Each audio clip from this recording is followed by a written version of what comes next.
چینی سرمایہ کار کمپنی کی خیبر پختونخوا میں اسٹیل ملز لگانے میں دلچسپی۔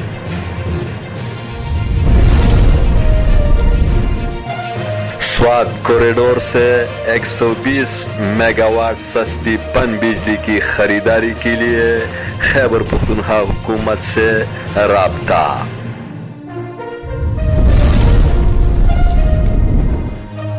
توانائی شعبے میں نجی سرمایہ کاری سے صوبے کی معیشت کو مزید مستحکم کیا جا سکتا ہے۔ معاون خصوصی برائے توانائی و برقیات engineer Tariq Mahmood Sadozai.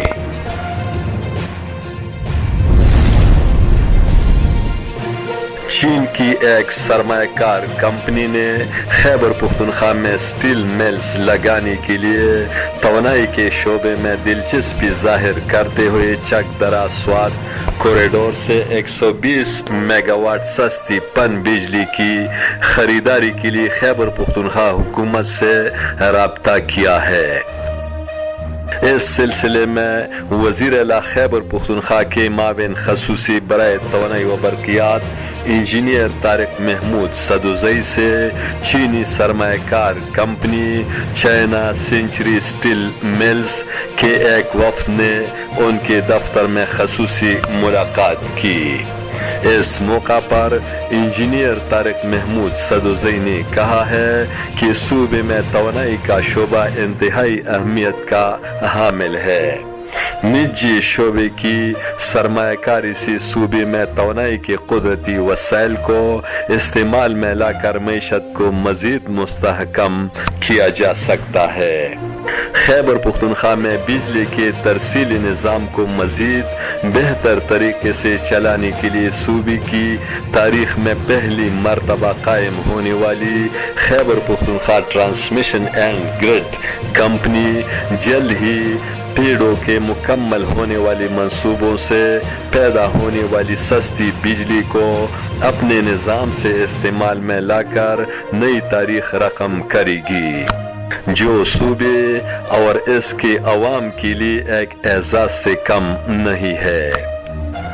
Advisor power طلا محمد نے بریفنگ دیتے ہوئے بتایا کہ کے P transmission and grid company صوبے میں بجلی کے ترسیلی نظام کی بہتری کے لیے 3 میگا پروجیکٹس شروع کرے گی اور اس سلسلے میں رواں سال کالام سے مدین تک 40 کلومیٹر طویل ٹرانسمیشن لائن بچھائی جائے گی، جس پر 8 ارب روپے خرچ ہوں گے، جو 18 ماہ کی مدت میں مکمل کی جائے گی۔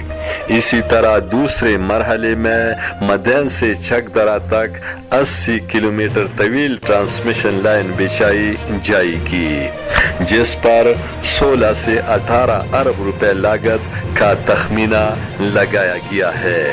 یہ منصوبہ 48 ماہ میں مکمل کیا جائے گا۔ انہوں نے بتایا کہ تیسرے مرحلے میں پیڑوں کی موجودہ 171 میگا واٹ کی تکمیل شدہ اور مزید 1000 میگا واٹ کے جاری منصوبوں سے پیدا ہونے والی سستی بجلی کو ایک لوپ کے ذریعے ترسیل کا ایک جدید نظام مرتب کرنے کا منصوبہ بھی شروع کیا جائے گا۔ اس موقع پر چینی سرمایہ کار وفد نے بجلی کے ترسیلی نظام کی بہتری کے لیے مجوزہ منصوبوں میں سرمایہ کاری کرنے میں دلچسپی ظاہر کی۔ معاون خصوصی برائے توانائی و برقیات انجینئر طارق محمود سدوزئی نے چینی سرمایہ کاری کا خیر مقدم کرتے ہوئے اسے صوبے کی ترقی و خوشحالی کی طرف ایک مثبت اقدام قرار دیا ہے۔ امجد علی خادم، پختونخوا ٹی وی، پشاور۔